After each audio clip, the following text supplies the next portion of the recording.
বাঁচাও বাঁচাও বাবা বাঁচাও, দানব রাক্ষস এসেছে, পালাও পালাও সব পালাও, প্রাণ বাঁচাতে চাও তো পালাও, বাবা বাঁচাও বাঁচাও খাবো খাবো, সবগুলোকে খাবো। কোথায় পালাবি, কোথায় পালাবি? একটা একটা করে ধরে সবগুলোকে খাবো। অনেক দিন ধরে এই পেটে কোনো দানা পানি পড়েনি, খিদের জ্বালায় পেট যে চুচু করছে। সব মানুষকে ধরে খাবো, মানুষের মাংস খুব সুস্বাদু। বাঁচাও বাঁচাও, আমাকে বাঁচাও, কেউ বাঁচাও, কে কোথায় আছো বাঁচাও। কে বাঁচাবে রে তোকে? আমি যে তোকে এবার জল দিয়ে গিলে খাবো, আমার পেটেই তোর ঠাঁই। বাঁচাও, আমাকে বাঁচাও বাঁচাও, এই দানব রাক্ষস যে আমাকে খেয়ে ফেললো, বাঁচাও। ওই দানব রাক্ষসটা লোকটাকে চিবিয়ে চিবিয়ে খেয়ে ফেললো। এই গ্রামে তো সব পালিয়ে গেল। যাই যাই, ওই মাঠের দিকে গিয়ে দেখি কোনো মানুষ খুঁজে পাই কিনা। হ্যাঁ, যাকে পাবো তাকে কাপাত করে গিলে খাবো। এই বলে ওই দানব রাক্ষসটা মাঠের দিকে চলে যায়। ওদিকে মাঠে দুজন চাষি কাজ করছিল। হঠাৎ পায়ের ধপধপ শব্দ ও মাটি কম্পন দেখে তারা ভূমিকম্প ভেবে সেখান থেকে ছুটতে পালিয়ে যায়। এরপর একটা ঝোপের আড়ালে গিয়ে লুকায়।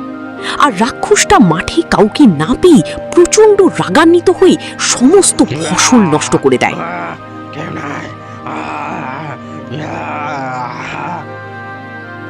একে গো শামিল ভাই, একদিকে তো বর্ষার উপদ্রবে চাষবাস কিছুই হচ্ছে না, তার ওপর আবার এই দানব রাক্ষসের উপদ্রব বেড়েছে।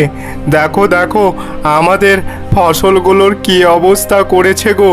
এবার তো আমরা না খেতে পেয়ে মরবো গো, না খেতে পেয়ে মরবো। হ্যাঁ গো রঘু, এ তো বড়ই সমস্যা।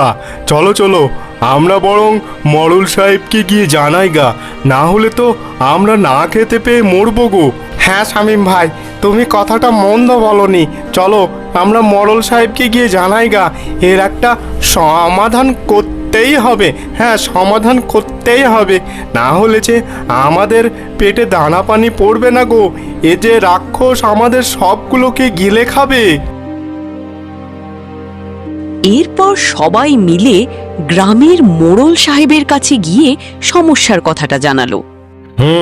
সমস্যাটা শুধু তোমাদের একার নয়, এই সমস্যাটা পুরো গ্রামবাসীর।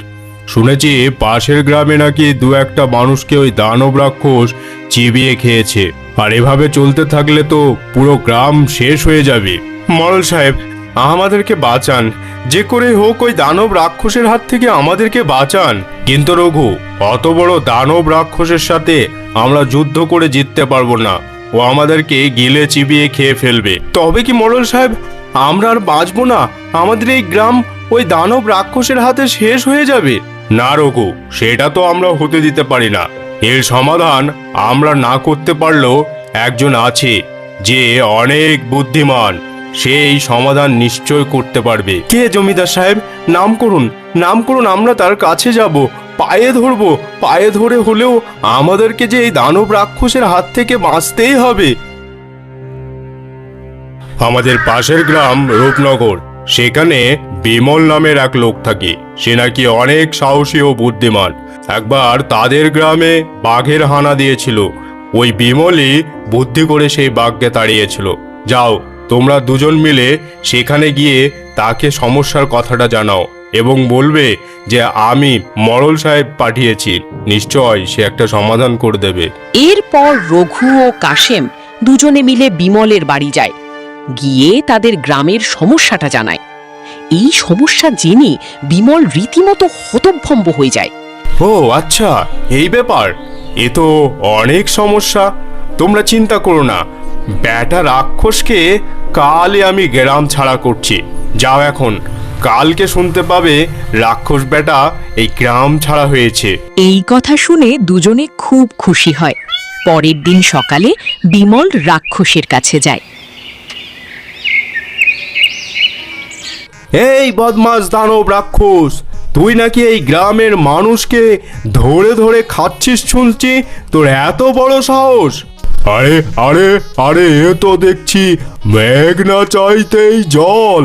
হ্যাঁ, তুই আমার পেটে যাওয়ার জন্য এসেছিস? তোর মতো পিচ্ছি মানুষকে আমি খেতে একটুকু পরোয়া করব না। হ্যাঁ, তুই আমাকে ধমকাচ্ছিস? হ্যাঁ, ধমকাচ্ছি। তুই রাক্ষস, এটা আমি মানি না। তুই রাক্ষস হতেই পারিস না। কি বলিস রে?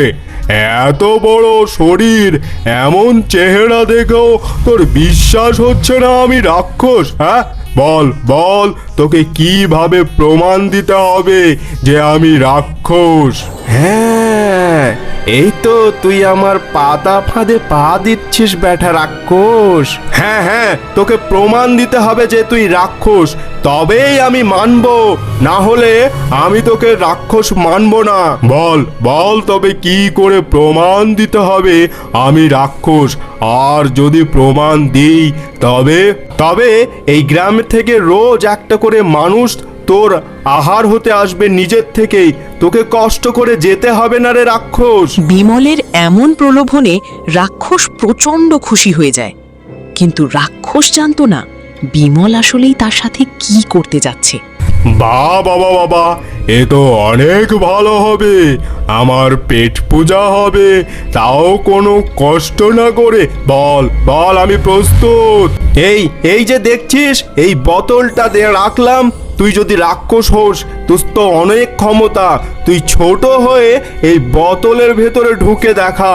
যদি পারিস তবে আমি মেনে নেব যে তুই রাক্ষস। আরে আরে, এ তো অনেক সহজ কাজ আমার জন্য। এখনই ঢুকে দেখাচ্ছি। এরপর ওই দানব রাক্ষসটি তার শরীরটাকে ছোট্ট করে নিয়ে ওই বোতলের মধ্যে ঢুকে যায় বিমলের কথা মতো। আর বিমল একটুকু দেরি না করে সঙ্গে সঙ্গে ওই বোতলের মুখটিটা লাগিয়ে দেয়, আর ওই দানব রাক্ষসটা ছোট্ট হয়ে ওই বোতল বন্দি হয়ে যায়। বেটা রাক্ষস, তুই গ্রামের লোককে অনেক জ্বালিয়েছিস, কিছু জনকে চিবিয়েও খেয়েছিস। এবার তোর স্থান এই বোতলেই। এরপর ওই গ্রামে আবারও শান্তি ফিরে আসে। মানুষ আবার নিজের নিজের কাজে ফিরে যেতে থাকে, মাঠে নতুন করে ফসল ওঠে। আর বিমল এটা বুঝিয়ে দেয় যে বুদ্ধির কাছে বড় বিপদ কোনো কিছুই করতে পারে না।